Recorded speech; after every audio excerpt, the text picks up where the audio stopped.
বিশ্বকাপ এগিয়ে আসার আগে 2026 সালে নিজের অন্যতম সেরা পারফরম্যান্স দেখালেন লিওনেল মেসি, আর জয়হীন থাকার অভিশাপও কাটল ইন্টার মায়ামির।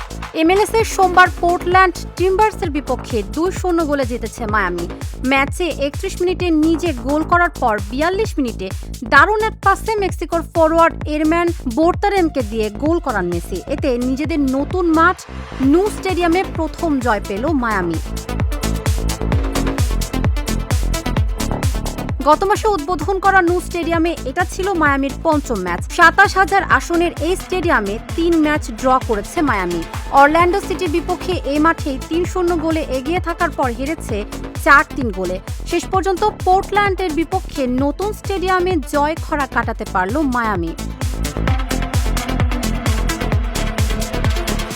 38 বছর বয়সী মেসি ম্যাচে প্রায় পুরো সময়ই পোর্টল্যান্ডের রক্ষণের পরীক্ষা নেন।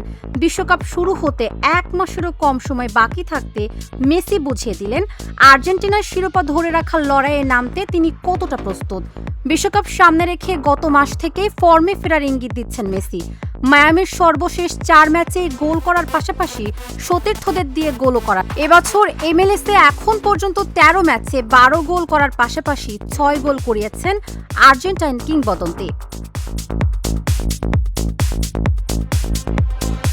আর্জেন্টিনার হয়ে 2022 বিশ্বকাপ জয়ী মেসি এবারের বিশ্বকাপে খেলবেন কিনা সেটা এখনো পরিষ্কার করে বলেননি, তবে খেলার সম্ভাবনাই অনেক বেশি। তাকে 55 জনের প্রাথমিক দলেও রেখেছেন আর্জেন্টিনার কোচ লিওনেল স্কালোনি। এবার 2026 বিশ্বকাপের আয়োজক দেশ যুক্তরাষ্ট্র, কানাডা ও মেক্সিকো। খেলা শুরু হবে আগামী 11 জুন। পুরো বিশ্ব এখন মেসি ঝড়ের অপেক্ষায়।